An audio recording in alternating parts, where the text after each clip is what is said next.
Halo semuanya, selamat datang ke Aslam di AI.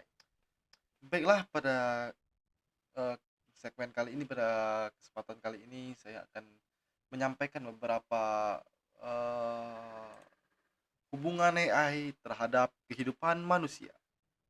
Di sini gue sangat-sangat berterima kasih kepada kalian yang menonton. Selamat datang ke channel gue. Seperti inilah apa yang gue lakukan sehari-hari setiap bikin kontennya seperti ini. Sini pembahasan gua ya, gua ngebahas tentang AI, hubungan AI terhadap dengan manusia. Apa saja sih hubungan AI dengan manusia ini?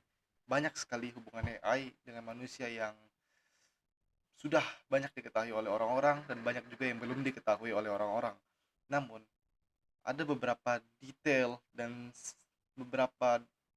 yang lebih spesifik lagi tentang hubungan AI dengan manusia. Semuanya sudah kurangkum dalam sebuah catatan dan saatnya kita mulai. Let's go.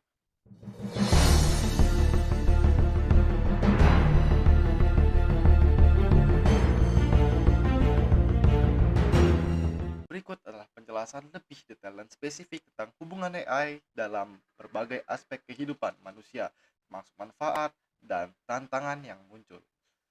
Yang pertama, otomat otomasi dan peningkatan efisiensi kerja. AI telah menggantikan pekerjaan manual yang sifatnya repetitif seperti manufaktur. Robot AI di pabrik perakit produk ya dengan presisi tinggi seperti di industri otomatis. Contohnya robot ABB di atau KUKA. Beberapa AI juga sekarang sudah mampu mengolah data, bahkan di bidang administrasi sekarang sudah banyak yang digantikan oleh AI. Bukan di Indonesia, tapi Indonesia belum bisa mengadaptasikan AI ke negaranya. Dan pengolahan data AI dalam perangkat lunak seperti Excel dan Power Query atau Tableau, eh, Tableau membantu menganalisis data besar secara otomatis dan cepat. Apa sih manfaat dari menggunakan AI untuk manufaktur, pengolahan data, dan customer service? Customer service adalah chatbot berbasis AI seperti ChatGPT ataupun DeepSeek sekarang yang sedang tren-trennya, ataupun Zendesk digunakan untuk menangani pelanggan yang lebih dan dengan lebih efisien. Manfaat AI Manfaat AI yang bekerja di bidang tersebut adalah untuk menghemat waktu dan biaya operasional, mengurangi kesehat, mengurangi kesalahan manusia atau human error seperti yang sudah gue jelaskan sebelumnya. Bukan gue jelaskan, lebih tepatnya gue mention saja. Tantangan AI sendiri memiliki banyak tantangan di kehidupan manusia, dengan seperti hilangnya lapangan pekerjaan manual seperti operator pabrik. Ya, beberapa pabrik sekarang sudah menggunakan mesin, dan bahkan dengan mesin saja itu sudah mengurangi banyak sekali karyawan-karyawan atau mengurangi lapangan pekerjaan kepada orang-orang. Dengan mesin yang tanpa AI yang masih dioperasikan oleh manusia, yang pada dasarnya manusia juga menggunakan AI sebenarnya. Namun bahkan ketika keberadaan mesin muncul, mesin pembuat pabrik yang ada di pabrik digunakan, itu sudah banyak sekali ke lapangan pekerjaan yang mulai menyempit.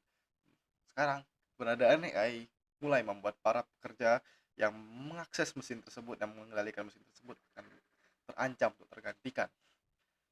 Adaptasi teknologi yang membutuhkan pelatihan ulang karyawan.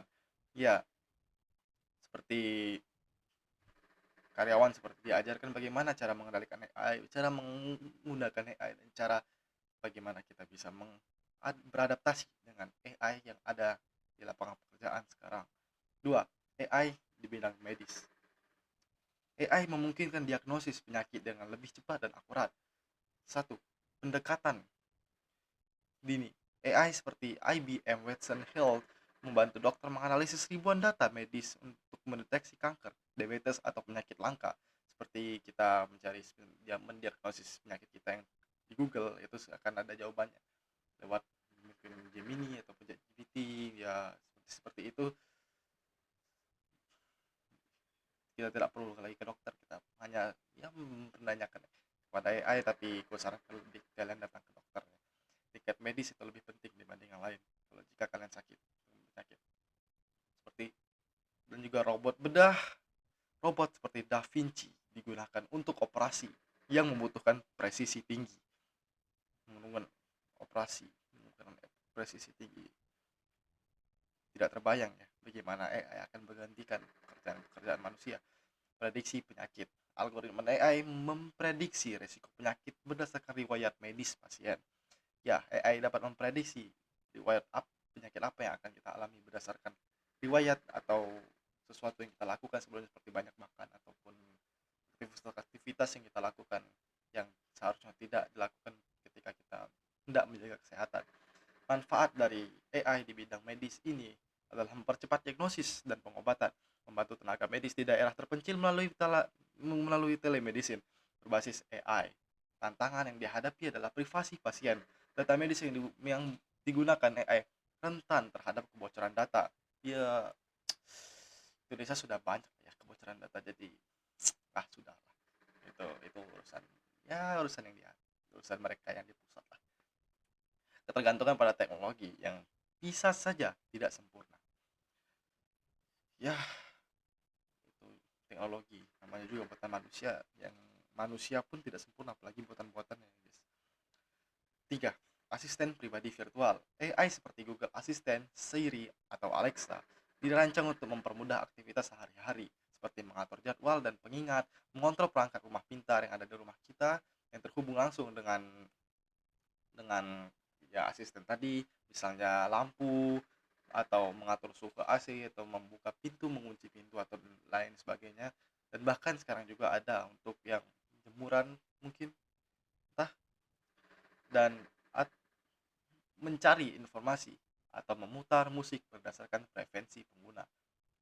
Ya, mempermudah hidup manusia. Asisten Google, seperti bukan asisten Google saja, beberapa asisten virtual yang dapat mengerjakan berbagai tugas seperti menyalakan lampu, menyalakan apa itu, ya secara tidak langsung ya membuat manusia ini sangat bergantung pada AI, yang mungkin mereka akan terjebak dalam dunia digital.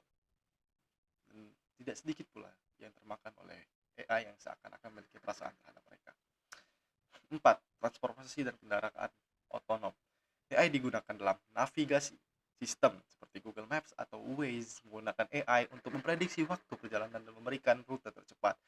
Ya, kalian pasti pernah menggunakan Google Maps, yang mana Google akan merekomendasikan jalan tercepat atau rute tercepat, bahkan tidak jarang juga menyesatkan ya. Nama juga masih tahap pengembangan, kita belum tahu di masa depan akan seperti apa kecanggihan AI tersebut. Kendaraan otonom. Tesla dan Waymo menggunakan teknologi AI untuk mengemudikan atau mengendalikan kendaraannya, mengenali lingkungan yang sekitar kendaraan, menghindari kecelakaan, bahkan bisa parkir otomatis, yang mana banyak tidak tidak sedikit pula para pengendara yang tidak tahu cara parkir. Pengendara-pengendara yang masih amatir lah bisa dibilang. Tapi dengan adanya AI di kendaraan-kendaraan seperti ini membuat manusia menjadi lebih mudah, bahkan tidak perlu menyetir untuk pergi ke suatu tempat yang ya, tapi ada alasan yang tidak, yang sudah ada tertera di maps buatan AI lainnya. Manfaat dari AI ini adalah mengurangi kecelakaan lalu lintas akibat kesalahan manusia atau human error. Efisiensi bahan bakar dan waktu perjalanan. Mereka bisa melewati rute tercepat ataupun bisa langsung menganalisis bagaimana supaya kita hemat bahan bakar dalam waktu beberapa jam ke depan. Tantangan yang dihadapi adalah kompleksitas regulasi kendaraan tanpa sopir, resiko kerusakan sistem yang dapat menyebabkan kecelakaan fatal, dan juga biaya perbaikan yang lumayan tinggi, yang ya bisa dibilang sangat tinggi, bukan lumayan tinggi lagi. 5. Personal learning dalam pendidikan. AI mendukung pembelajaran lebih personal. Platform edukasi Duolingo yang biasanya kita diedukasi untuk belajar bahasa, ya seperti Duolingo ataupun Khan Academy yang mempelajari tentang sesuatu ilmu pengetahuan yang belum kita ketahui, dan Coursera menggunakan AI untuk menyesuaikan materi berdasarkan tingkat pemahaman siswa. Jujur saja, disclaimer dulu, gua masih belum banyak belajar tentang AI dan masih butuh banyak bimbingan dari seseorang, atau gua masih butuh bimbingan dari diri gua sendiri, dan gua banyak sekali panutan yang gua tiru untuk membuat video ini. Ya, itu inspirasi. Analisis performa siswa. AI mengevaluasi kelemahan siswa dan memberikan saran peningkatan kepada guru-guru yang mengajar, atau saran peningkatan kepada siswa itu sendiri. Pembelajaran jarak jauh, teknologi AI, proctoring tools, memastikan ujian online bebas kecurangan. Manfaat dari AI itu, manfaat dari AI ini adalah materi pembelajaran yang disesuaikan dengan kebutuhan individu, meningkatkan akses pendidikan bahkan di daerah terpencil. Namun, AI ini juga memiliki tantangan. Ketidakmerataan akses teknologi di negara berkembang, kekhawatiran siswa akan pengawasan digital yang membuat mereka merasa tidak memiliki privasi, ataupun bisa dibilang mereka tidak merasa tidak nyaman dan selalu diawasi oleh AI. Ya, teknologi sudah makin berkembang. AI, pengambilan keputusan bisnis. Perusahaan besar menggunakan AI untuk menganalisis data besar atau big data. Analisis tren pasar. Algoritma AI memprediksi perilaku konsumen berdasarkan riwayat pembelian dan mulai merekomendasikan konsumen tersebut ataupun merekomendasikan perusahaan untuk melakukan sesuatu, melakukan tindakan bisnis yang sangat mendukung eh, perkembangan bisnis mereka. Rekomendasi produk ya, seperti yang Bengkok katakan tadi, seperti yang dilakukan Amazon atau Shopee, yang mereka merekomendasikan produk itu menggunakan AI melalui riwayat apa yang telah kita cari sebelumnya atau apa yang sudah kita belanja sebelumnya. Mereka terus menggali informasi tentang kita untuk mencapai mereka, untuk agar bisa merekomendasikan sesuatu yang kita inginkan untuk kita beli.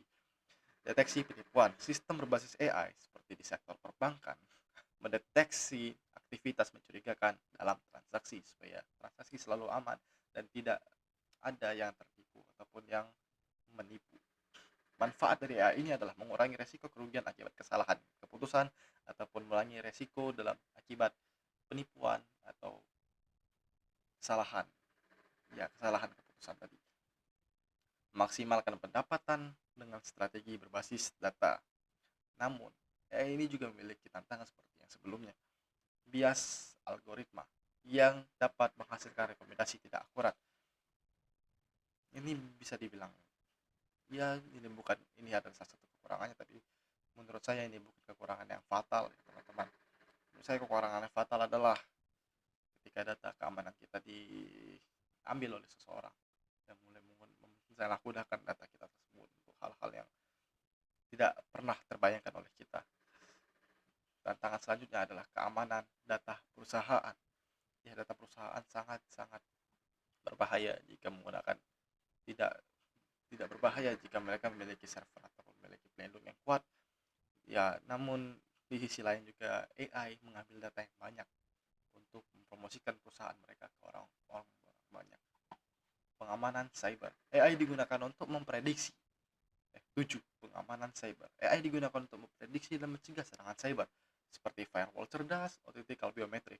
Firewall cerdas sistem AI seperti dark trace mengenali pola serangan dan memblokirnya sebelum terjadi. Sedangkan autentikasi biometrik, pemindaian wajah atau sidik jari, didukung AI untuk keamanan perangkat seperti yang sudah ada di zaman sekarang. Ya, di HP-HP sudah ada tuh.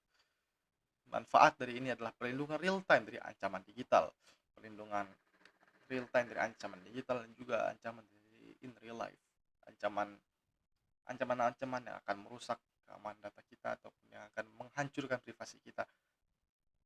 Otomatisasi respons terhadap serangan. AI akan langsung merespon sekecil apapun tindak serangan yang akan dilakukan, kecuali jika penyerang tersebut memiliki ide lain dalam ketika menyerang targetnya yang sudah menggunakan AI tadi. Tantangan perlombaan antara pengembang AI dan peretas yang juga menggunakan teknologi AI. AI sekarang, ya sudah saya jelaskan beberapa kerugian massal yang dialami ketika ada AI itu semua pekerjaan mulai semakin dikit, pekerjaan semakin dikit, dan privasi orang-orang yang mulai, ya, bahkan banyak orang yang bilang bahwa sekarang ini sudah tidak ada privasi lagi bagi kita. Dan bahkan semenjak kehadiran AI, kita sudah tidak bisa lagi mengandalkan beberapa aplikasi yang sebelumnya kita andalkan. Seperti contohnya, gue sebut aja ya, contohnya adalah aplikasi Brandly yang dulu membantu, yang seluruh sama manusia saling membantu menjawab pertanyaan dengan diakhiri kata maaf kalau salah. Ya, seperti itulah kenangan-kenangan. Tapi semenjak kedatangan AI, aplikasi-aplikasi belajar tersebut semakin dikit atau semakin sepi, dan sekarang sudah mulai digantikan oleh AI yang bahkan bisa menjawab ataupun melakukan kegiatan manusia jauh lebih cepat dibanding manusia itu sendiri. Kesimpulan, AI membawa revolusi besar dalam kehidupan manusia dengan manfaat yang tak terbantahkan, manfaat yang sangat banyak, namun juga akan membawa kerugian yang sangat banyak pula. Seperti beberapa manfaatnya adalah seperti kecepatan dan inovasi, juga kreativitas yang AI terinspirasi sebenarnya. Kreativitas yang dihasilkan oleh AI itu adalah semuanya inspirasi dari apa yang sudah manusia lakukan sebelumnya. Namun, tantangannya juga signifikan, terutama seperti aspek privasi. Sudah saya jelaskan tadi bahwa privasi kita akan mulai terancam. Bahkan jika saja kita memberikan akses terhadap mungkin akun email kita kepada AI, mereka bisa saja mungkin orang-orang yang tidak bertanggung jawab mungkin bisa saja meretas email kita jika kita menggunakan AI dengan mengaitkan akun kita tersebut. Ya, privasi sudah akan menghilang menurutku di masa depan. Tapi entahlah, ancaman yang signifikan terutama dalam aspek privasi, keamanan, dan pengelolaan dampak sosial seperti pengangguran akibat otomatisasi.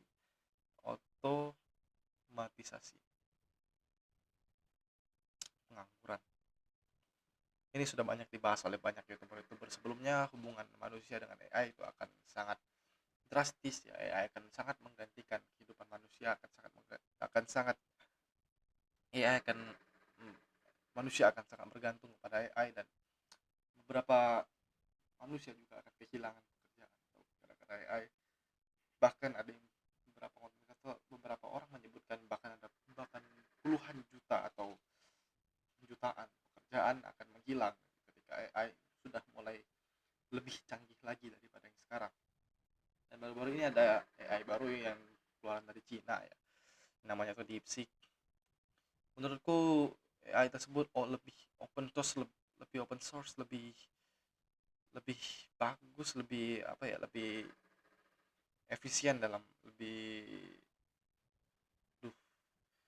pokoknya lebih efisien daripada ChatGPT yang dikembangkan oleh OpenAI, Nvidia.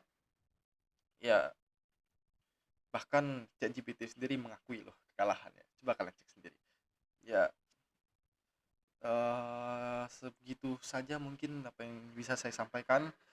Mungkin di kesempatan selanjutnya apa yang akan kita bahas tentang suatu mungkin yang bisa membawa kita ke tempat lain, AI yang belum dibahas, atau ya silakan kalian tanya saja di kolom komentar, karena channel ini memang adalah channel yang membahas tentang AI, baik itu dalam aspek kehidupan manusia, dalam aspek mental, sampai sini dulu pembahasan kita kali ini. Apa yang mau kalian pertanyakan, silahkan tanyakan kepada saya. Insya Allah mudah-mudahan saya akan berikan yang terbaik kepada kalian para penonton, ya, pengetahuan seputar AI yang bisa kalian tanyakan saja kepada saya jika berkenan untuk mempertanyakan. Next, selanjutnya kita akan membahas tentang apakah AI bisa muncul di dunia manusia. Next, Sampai jumpa di video selanjutnya. Terima kasih. Salam di AI.